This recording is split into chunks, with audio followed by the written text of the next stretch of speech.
हिंदू मुस्लिम झगड़ा करे, मैं झगड़ा होने देता ही नहीं हूं। मेरे खिलाफ चंद हार्डली कोई आपको हिंदू मिलेंगे, अक्सर जो मेरे खिलाफ है मुसलमान ही है। आप अगर नेट पे जाएंगे ना, आप गूगल करो जाकिर नाइक इन्वर्टेड कॉमर्स में,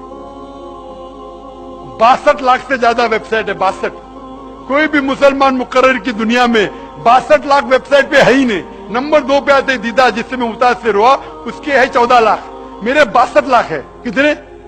62 लाख। और अब जाओ उसके अंदर टॉप 10 में तो एक वेबसाइट मिलेंगी जाकिर के खिलाफ। अक्सर क्योंकि मैं इस्लाम के बारे में सही नजरिया पेश करता हूं, ये गलत है, ये सही है, तो क्या हो रहा है, बहुत से मुसलमानों की दुकान बंद हो रही है। तो दुकान बंद हो रही है तो जाकिर के खिलाफ, जाकिर काफिर, जाकिर काफिर, जाकिर ये एक एसएमएस घूम रहा है इधर गुजरात में कि जाकिर ने कहा कि मोहम्मद सल्लल्लाहु अलैहि वसल्लम को नहीं मानना चाहिए, घूम रहा है। अरे जो शख्स भाई हजारों लोग को शहादत देता है, तकरीर किए कि मोहम्मद सल्लल्लाहु अलैहि वसल्लम की पेशन गोई दिगर मज़ाहिब में, वो शख्स कभी बोल सकता है? ये मीडिया है, मीडिया। जब मुझे दिखाया गया, मैं क्लिप देखा कि उसमें लिखा है, लग रहा है कि मैं कह रहा हूं कि मोहम्मद सल्लल्लाहु अलैहि वसल्लम को मानना हराम है। आगे पीछे देखो क्या है, पूरी पेशन गोई है, मांगना हराम है। मोहम्मद सल्लल्लाहु अलैहि वसल्लम से मांगना हराम है।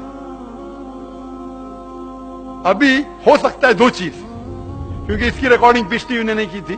2 जो हो सकता है कि स्लिप ऑफ द टंग है, सबकते लिसान, जबान फिसलना, या हो सकता है किसने मैनिपुलेट किया है। और मैनिपुलेट करना बहुत आसान है, लेकिन अक्सर मुसलमान, हाँ जाकिर ने कहा मोहम्मद सल्लल्लाहु अलैहि वसल्लम को नहीं मानना चाहिए। कोई भी मुसलमान जो मेरी तकरीर सुन चुका है, ये मान ही नहीं सकता। जिन लोगों की दुकान बंद हो रही है वो लोग फैलाते हैं, लेकिन हवा की तरह हिफाजत, फानूस की तरह हिफाजत जिसकी हवा करे, वो शमा क्या बुझे जिसे रोशन खुदा करे। मैं तकरीर नहीं करता हूं शोहरत के लिए, मैंने मेरे मेडिकल का पेशा छोड़ दिया। मैं तकरीर करता हूं कि अल्लाह ताला इस नाचीज की कुछ खिदमत को मान ले, कि जो मैं थोड़ा बहुत कर रहा हूं अल्लाह के राह में उसे कबूल करे, ताकि मुझे अजर मिले, और दुआ करता हूं कि मुझे जन्नत में एक जगह मिले।